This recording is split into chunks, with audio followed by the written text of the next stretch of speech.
Hello guys, welcome to my channel possible education hub. अगर आप लोग इस चैनल पर नए हैं और अभी तक आपने चैनल को सब्सक्राइब नहीं किया है तो do subscribe my channel and press the bell icon for the latest video notification. तो स्टार्ट करते हैं हमारी आज की वीडियो, जिसका टॉपिक है टाइप्स ऑफ लर्निंग, यानी कि अधिगम के प्रकार। सो वीडियो में आगे बढ़ने से पहले मैं आप लोगों को बता देता हूं कि इससे पहले जितने भी हमारे जो लर्निंग की जो थ्योरीज हो चुकी हैं उन सारे के ओवरऑल क्लासिफिकेशन करने का जो श्रेय जाता है, जो हमारे एक्सपोनेंट हैं इसके, वो है हमारे मिस्टर रॉबर्ट गैगने। और ये जो हमारे रॉबर्ट गैगने हैं, इन्होंने क्या किया, जो जितने भी टाइप्स ऑफ की लर्निंग चल रही थी, इन सारी की सारी चीज़ों को देखने के बाद में फाइनल कंक्लूजन कर करके निकालते हैं और इनके हिसाब से जो चीज़ें हो जाती हैं वो कितने टाइप की लर्निंग होती है, इस चीज़ को जानेंगे हम लोग आज की वीडियो में। और फाइनली आप लोगों को पता चलने वाला है आज की वीडियो में कि फाइनली जो हमारा एक लर्नर होता है वो किस किस तरीके की लर्निंग और किस किस तरीके से वो चीज़ों को सीखता चला जाता है। तो चलिए बनाते हैं इस चीज़ को आपके लिए possible. Let's make it possible for you. So according to the Robert Gagne, he classified the learning into the 8 categories. तो 8 टाइप की जो हमारी क्या होती है, हमारी लर्निंग होती है। सबसे पहले हम लोग बात कर लेते हैं सिग्नल लर्निंग की। तो सबसे पहले बात हो रही है सांकेतिक अधिगम की। और सांकेतिक अधिगम के अंतर्गत गाइस ये आता है, जैसे as you know very well that कि जब से एक बच्चा क्या करता है, जन्म लेता है, वो सबसे पहले जो क्रिया करता है वो होती है उसकी क्राइंग। मतलब वो क्या करना शुरू कर देता है, रोना शुरू कर देता है। बच्चे को भूख लगेगी, वो रोना शुरू कर देगा। उसको कोई चीज़, उसको कोई हाथ पकड़ के खींचेगा, वो रोना शुरू कर देगा। मतलब बच्चा कुछ नहीं जानता है, सिर्फ और सिर्फ क्या जानता है, रोना जानता है। एक अशाब्दिक क्रियाओं के थ्रू जितनी भी हमारी जो नॉन वर्बल, जहाँ पे सिर्फ और सिर्फ एक्शन के द्वारा, हाव भाव के द्वारा क्या की जाती है, लर्निंग की जाती है, वो सारी की सारी सांकेतिक अधिगम के अंतर्गत आती है।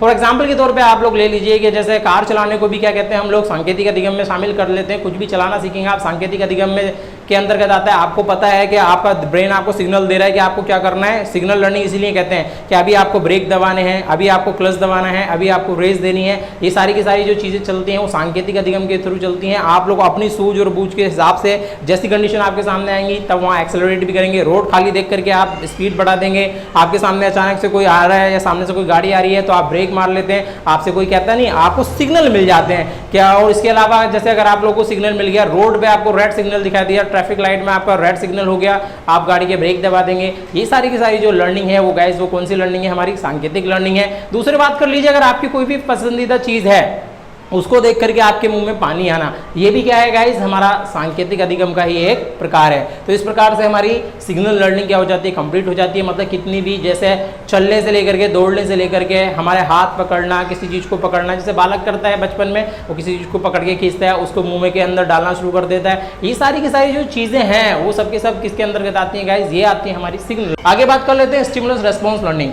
तो उद्दीपक अनुक्रिया अधिगम की बात चल रही है। तो गाइस ये जो है, इससे पहले आप लोगों ने पढ़ रखा है, थॉर्नडाइक का एक्सपेरिमेंट पढ़ रखा है, स्किनर का जो एक्सपेरिमेंट था डिस्कस किया था।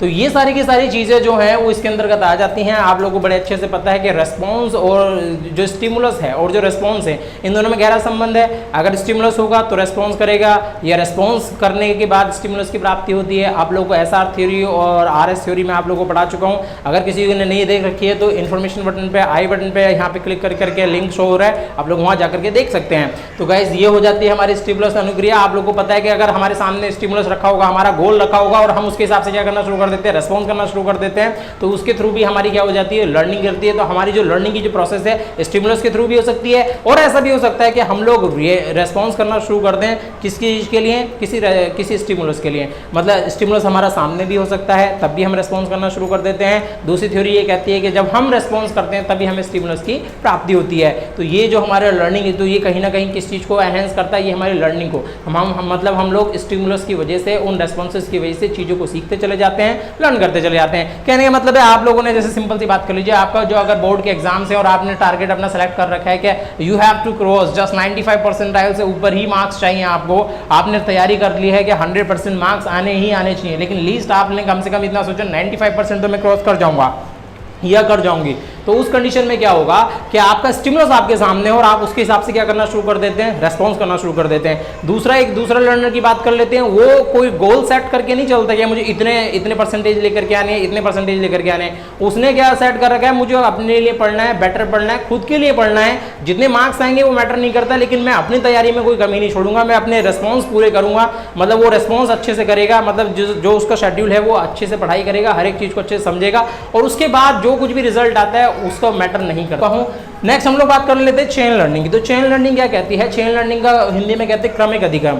क्रमिक अधिगम के अंतर्गत क्या कहना चाहता है कि जो इसमें जो हमारी लर्निंग होती है वो हमारे छोटे छोटे फेजेस में होती है। मतलब जो हम लोग कोई भी काम है उसको छोटे छोटे टुकड़ों में बांट लेते हैं। कहने का मतलब यहाँ ये है गाइस कि अगर आप लोग फाइनली किसी को समेशन सिखाना चाहते हैं ना, समेशन सिखाना चाहते हैं तो उसके पहले आप लोग को नंबर सिस्टम तो सिखाना पड़ेगा ना, उसको 1 2 तो सिखाने पड़ेंगे। मतलब अगर आपका फाइनल टारगेट तो ये है कि आप उसको समेशन सिखाना चाहते हैं, लेकिन समेशन सिखाने से पहले आपको अगर आपके लर्नर को नंबर सिस्टम ही नहीं पता है तो फिर कैसे हो पाएगा, उसको नहीं आएंगी ना चीज़ें। तो सबसे पहले आपको क्या सिखाना पड़ेगा? नंबर सिखाने पड़ेंगे। इसलिए आप लोगों ने देखा होगा मैथ में सबसे पहले बच्चों को घर में ही 1 2 सिखा दिए जाते हैं, टेबल सिखा दिए जाते हैं, और ये जो सारी की सारी छोटी छोटी लर्निंग है वो एक बड़ी लर्निंग की तैयारी होती है। तो इसी के साथ हम लोगों की क्या खत्म हो जाती है? Chain learning. चेन लर्निंग में हम लोग फाइनल में आपको कंक्लूड करके बता रहा हूँ कि चेन लर्निंग के अंतर्गत हमारी जो लर्निंग प्रोसेस होती है वो हम छोटे छोटे फॉर्म्स में सीखते हैं। क्या करने के लिए? हम छोटी छोटी चीज़ों को सीखते चले जाते हैं। किस चीज़ के लिए? बड़ी चीज़ों के लिए। जैसे आप लोगों ने फर्स्ट क्लास की मैथ पढ़ी, फिर सेकंड क्लास में मैथ पढ़ी, फिर थर्ड क्लास में मैथ पढ़ी, फाइनली आप छोटी छोटी चीज़ें से उसके बाद जो इसका रियल एम्फेसिस दिखाई देता है, जितना भी रियल यूजेस दिखाई देते हैं, जैसे 8 तक की जो मैथ होती है वो कॉमन मैथ होती है, सबके लिए ओवरऑल सेम मैथ होती है, लेकिन जो स्पेसिफिकेशन आता चला जाता है वो आफ्टर 9th आता चला जाता है। फिर आपको समझ में आती है कि 8 तक जो चीज़ें आप लोगों ने सीखी थी उनका रियल यूज़ कहाँ करना है। नेक्स्ट हम लोग बात कर लेते हैं डिस्क्रिमिनेशन लर्निंग। डिस्क्रिमिनेशन लर्निंग कहते हैं बहुविवेद अधिगम। तो बहुविवेद अधिगम ये कहता है आप लोगों का क्या you are able to differentiate among the, मतलब आप क्या हो जाते हो? You are able to differentiate among the various things. मतलब आप क्या कर देते हो? अलग अलग बहुत प्रकार की आपके सामने अगर वैरायटी हो तो आप उसमें विभेदीकरण कर सकते हो। मतलब you have the power to differentiate the things. आप लोगों के अंदर इतनी ताकत है, आप लोगों की अपनी कैपेसिटी, अपने ज्ञान, अपनी जो पीरियड नॉलेज है उसके बेसिस पे आप लोग क्या कर सकते हो? चीज़ों में डिफ्रेंशिएट कर सकते हो कि क्या चीज़ हमारे लिए सही है, क्या चीज़ हमारे लिए गलत है, कौन पर्सन हमसे अच्छे से बात करता है, कौन अच्छे से बात नहीं करता है, कौन टीचर अच्छे से पढ़ाता है, कौन टीचर अच्छे से नहीं पढ़ाता है। ये सारी की सारी चीज़ें आप लोग जो करते हो तो वो कहीं ना कहीं आपका क्या कहलाता है? आपका डिस्क्रिमिनेशन लर्निंग कहलाता है। आप चीज़ों को ऐसे सीखते हो कि आपको पता है कि ये मेरे लिए अनइम्पॉर्टेंट टॉपिक है तो इसको नहीं, इतनी इंपॉर्टेंस नहीं देनी है, इसको लेस इंपॉर्टेंस देनी है। और उसके बाद ये वेरी इंपॉर्टेंट है, ये हर साल पूछा चला जा रहा है। आप लोग देख रहे हो कि ये इस साल भी आया है, बोर्ड के एग्जाम में इस साल भी आया है। ये आप लोग बात कर लीजिए टीचिंग एग्जाम्स में कि ये जो हमारे क्वेश्चंस आ रहे हैं ये हर साल रिपीट हो रहे हैं। तो आप कहीं ना कहीं उस चीज़ को ऊपर क्या करेंगे? ज़्यादा फोकस करना शुरू कर देंगे, एनहेंस करना शुरू कर देंगे। तो ये होता है डिस्क्रिमिनेशन। क्या मतलब? आप लोग अपनी लर्निंग को एनहेंस करेंगे तब जब आपके पास में डिस्क्रिमिनेशन पावर होगी। आपको मैंने आप लोगों को कितनी बार बताया कि जो आपका जो कंपटीशन का रूल है वो यही है, क्या आपको पढ़ना है उससे ज़्यादा कहीं आपको ये पता होना चाहिए कि आपको क्या नहीं पढ़ना है। समझ रहे हैं ना आप? कहने का मतलब वही है कि अगर आपके पास डिस्क्रिमिनेशन पावर है तब आपके अंदर ये एबिलिटी होगी डिस्क्रिमिनेट करने की, चीज़ों को क्या करने की? डिफ्रेंशिएट करने की, अलग करने की, अपने काम की चीज़ों को अलग निकालने की। तो उसके माध्यम से भी एक जो हमारा लर्नर होता है उसका अधिगम होता चला जाता है। नेक्स्ट हम लोग बात कर लेते हैं गाइस कंसेप्ट लर्निंग, इसको संप्रति अधिगम कहते हैं। तो कंसेप्ट लर्निंग का मतलब यहाँ ये है कि जितने भी एक लर्नर के पास में जितने भी उसकी पीरियड नॉलेज है, जितना भी उसका पूर्व ज्ञान है और जितना पीरियड एक्सपीरियंसेस है, जितने भी उसके पूर्व अनुभव है, उसके आधार पे वो चीज़ों को क्या करना शुरू कर देता है? सीखना शुरू कर देता है और उसके बेसिस पे अपने नए नियमों और नए जो हमारे कंसेप्ट होते हैं उसकी फॉर्मेशन कर लेता है। मतलब अगर उसके पास में पूर्व अनुभव हैं और उसके सामने कोई नई प्रॉब्लम आ जाती है तो वो उस नई समस्या का समाधान अपने पूर्व ज्ञान के आधार पर करने की क्या करता है? कोशिश करता है। और अगर कुछ मॉडिफिकेशन की जरूरत पड़ती है तो वो अपनी पीरियड नॉलेज में कुछ ऐड भी कर लेता है। और यही तो क्या कहता है, जो तुम्हारी एडिंग हो रही है यही तो क्या है? हमारी लर्निंग है फाइनली। तो इसी के साथ हमारा कंसेप्ट लर्निंग भी क्या हो जाता है? कंप्लीट हो जाता है। Concept learning is totally depends upon the period knowledge and period experiences, और उसके हिसाब से वो चीज़ों को आगे नए नियमों को और नए अनुभवों को और नए ज्ञान की क्या करता है? प्राप्ति करता है। नेक्स्ट हम लोग बात कर लेते हैं गाइस थ्योरी लर्निंग, ये कहता है सिद्धांत अधिगम। तो guys as you know very well that आप लोगों ने इस चीज़ को देखा होगा। अच्छा, इसके अंदर एक हमारा छूट गया, चलिए फिलहाल मैं इसको डिस्कस कर लेता हूँ, उसके बाद में हम लोग वर्बल लर्निंग पे आएंगे। एक छूट गया है, आई मिस दैट, मैं अभी आता हूँ उस पर वापस। तो थ्योरी लर्निंग क्या कहती है कि जैसे एक हमारा लर्नर है, उन्हें जाने कितने कंसेप्टों को, कितनी आइडियोलॉजिकल चीज़ों को सीखता है। हमेशा सच बोलना चाहिए, हमेशा बड़ों का आदर करना चाहिए, हमेशा अच्छे अच्छे काम करने चाहिए, हमेशा दूसरों की मदद करनी चाहिए। तो ये जो सारी की सारी चीज़ें, जो सिद्धांत वो सीखता है, जो नियम वो सीखता है अपनी लाइफ में, उनको उनके बेसिस के आधार पे फिर जब उसको एक्सपीरियंस होते हैं कि ऐसा करने से क्या होता है, फिर बालक क्या करना शुरू कर देता है। उसको पता है कि सच तो बोलना चाहिए, अच्छी चीज़ होती है, लेकिन कहाँ पे और किस टाइम पे बोलना चाहिए ये मायने रखता है ना। तो वो बच्चा अपने हिसाब से उन प्रिंसिपल्स को क्या करता है, इमिटेट करता है, उन प्रिंसिपल्स को क्या करता है, एमुलेट करता है और उनका राइट यूज सीखता है। तो ये जो हमारे सिद्धांत का अधिगम है वो यही कहता है कि उसके आधार पर जितने भी नियम कानून उसने पहले रट चुका है, पढ़ चुका है, सुन चुका है, उसके अलावा बच्चा अपने प्रिंसिपल्स बनाता है। और हर किसी की अपनी लाइफ में आइडियोलॉजी होती है, हर कोई अपने माँ बापों के कहे अनुसार, अपने गुरुजनों के कहने अनुसार सब लोग उसे अच्छी अच्छी बातें बताते हैं, लेकिन फाइनली जब वो कंक्लूड करके निकालता है तो अपने नियम और अपने सिद्धांत जिनके ऊपर वो जिंदगी जिएगा उनकी फॉर्मेशन वो खुद करता है और उसकी जो लर्निंग होती है वो इन प्रिंसिपल के ऊपर बहुत ज़्यादा डिपेंड करती है। जैसे हम लोग बात कर लेते हैं, उसने सुना समझा क्या, honesty is the best policy, की जो ईमानदारी है वो सबसे अच्छा गुण है। तो ईमानदारी सबसे अच्छा गुण है, लेकिन किस लिमिट तक अच्छा गुण है वो उस लर्नर की जो कंडीशंस होंगी उसके हिसाब से वो मायने रखती हैं या नहीं रखती हैं, और वो इस चीज़ को, इस प्रिंसिपल को आगे लाइफ में फॉलो करेगा या नहीं करेगा, एक लाइफ के किस फील्ड में जा करके वो फॉलो करेगा, ये डिपेंड करता है उसी लर्नर के ऊपर। और वो अपने हिसाब से वो फिर क्या बनाता है, प्रिंसिपल बनाता है, फिर वो बताता है, फिर वो समझता है, चीज़ों को करता है कि honesty is the best policy, लेकिन इन विच फील्ड, कौन से फील्ड में ये बेस्ट पॉलिसी है, कौन से फील्ड में ये काम नहीं होती, वो उसके अपने खुद के एक्सपीरियंसेस होते हैं। नेक्स्ट हम लोग बात कर लेते हैं, चलिए लास्ट से आने से पहले मैं इसको छूट गया था, इसकी बात कर लेते हैं, वर्बल लर्निंग की शाब्दिक अधिगम। जितने भी हमारे वर्बल लर्निंग से आप लोग समझ रहे हैं, जितने भी वो चीज़ें हमारा लर्नर सुनता है, बोलता है, समझता है, उसके आधार पर जो उसकी लर्निंग होती है, जो एनहेंस करता है, जैसे किसी का लेक्चर सुनने के बाद में या घर में जो अक्सर लेक्चर सुनते रहते हैं, उसके आधार पर बच्चा क्या करना शुरू कर देता है, अपना अधिगम करना शुरू कर देता है। वो बोल करके चीज़ों को सीखता है, वो सुन करके दूसरों की बातों को सीखता है, सुना करके दूसरों को सीखता है, बहुत सारी चीज़ें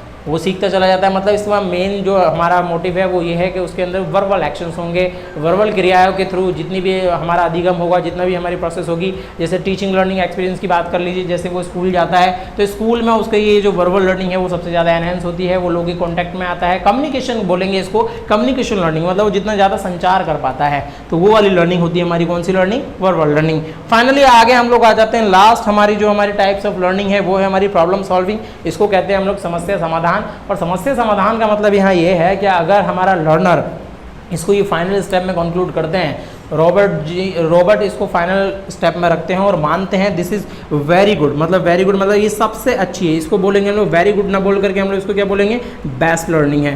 बेस्ट लर्निंग क्यों है गाइस, कि अगर हमारा जो लर्नर है वो किसी भी प्रॉब्लम का समाधान करने लग जाता है तो प्रॉब्लम के समाधान में उसकी जो मेंटल पावर्स होती हैं उनका सबसे बड़ा यूज़ होता है। मतलब वो जितनी भी चीज़ें उसने ऊपर से लेकर के नीचे तक अभी 7 स्टेप तक जितनी भी चीज़ें सीखी हैं उन सबका जो फाइनल जो हमारा यूज़ होता है वो प्रॉब्लम सॉल्विंग में होता है। प्रॉब्लम सॉल्विंग लर्निंग में वो किसी भी समस्या का समाधान अपनी मानसिक, अपनी फिजिकल पावर्स के बेसिस पे, अपनी मेंटल पावर्स के बेसिस पे करना शुरू कर देता है। और अगर वो किसी प्रॉब्लम को सॉल्व करना शुरू कर देता है तो इसका मतलब उसकी जो लर्निंग का जो फेज़ है वो कंप्लीट हो जाता है। और इसी तरीके से हम लोग लाइफ में क्या करते चले जाते हैं, हमारी प्रॉब्लम को सॉल्व करते चले जाते हैं अपने पीरियड नॉलेज के बेसिस पे। कहीं हम लोग को इंडिकेटिंग लर्निंग की जरूरत पड़ती है, कहीं वर्बल लर्निंग की जरूरत पड़ती है, कहीं हमको स्टिमुलस की जरूरत पड़ती है, कहीं हमें चेन लर्निंग की जरूरत पड़ती है, कहीं हम लोगों को डिस्क्रिमिनेट करने की जरूरत पड़ती है, कहीं हमको कंसेप्ट की जरूरत लगाने की जरूरत पड़ती है, कहीं हम अपनी थ्योरी लगा देते हैं उस चीज़ में और फाइनली उस प्रॉब्लम को क्या कर लेते हैं, सॉल्व कर लेते हैं। तो गाइज मैंने आप लोगों के लिए यहाँ पे एक पिरामिड बना रखा है, इस चीज़ को जरा देख लेते हैं। तो स्टेप नंबर 1 है हमारा सिग्नल लर्निंग।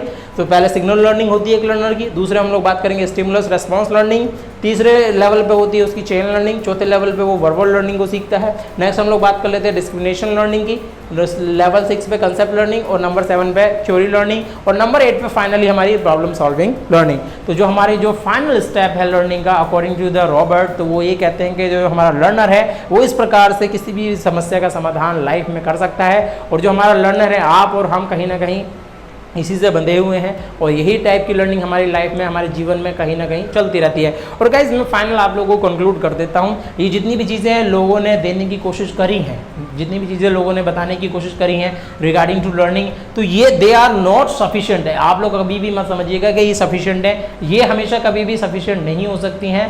क्योंकि जो आने वाली जनरेशन हैं वो ज़्यादा एडवांस हैं, उनके लिए ये थ्योरीज काम करेंगी नहीं करेंगी, क्योंकि हर किसी की जो लर्निंग का फेज़ है, हर किसी का जो एनवायरनमेंट है, मैंने आप लोगों को पहले बता रखा है, सबके अलग अलग हैं और सबकी जो लर्निंग होती है वो फेजेस में अलग अलग हिसाब से चलती चली जाती है। किसी में ये ऊपर नीचे हो जाता है, किसी में ये स्टेप यहाँ आ जाएगा, ये स्टेप यहाँ हो सकता है, कहीं पे भी हो सकता है। मतलब जितने टाइप्स के हमारे लर्नर्स होंगे, लर्निंग का टाइप्स को डिफाइन करना उतना ही एक मुश्किल काम होगा, उतना ही मुश्किल टास्क होगा। हालांकि कुछ लोगों ने काफ़ी हद तक कोशिश की है कि वो चीज़ों को क्लासीफाई कर सकें, ब्रॉड एरियाज को कवर कर सकें, और उसी में से थे हमारे रॉबर्ट गैगने। और रॉबर्ट गैगने ने क्या किया, काफ़ी चीज़ों को, काफ़ी हद तक लर्निंग के टाइप्स को क्या कर लिया, कंक्लूड करने की कोशिश की, और उसके बेसिस पे हम लोगों ने 8 के 8 टाइप्स को जान लिया। आई होप कि आप लोगों को ये 8 के 8 टाइप समझ में आ गए होंगे, और मेरे दिए हुए एग्जाम्पल्स के थ्रू आप लोग समझ गए होंगे कि what are the types of learning. So guys, इस वीडियो में फिलहाल इतना ही, और अगर आप लोगों को वीडियो पसंद आई है तो इसको वीडियो को लाइक करना बिल्कुल मत भूलिए।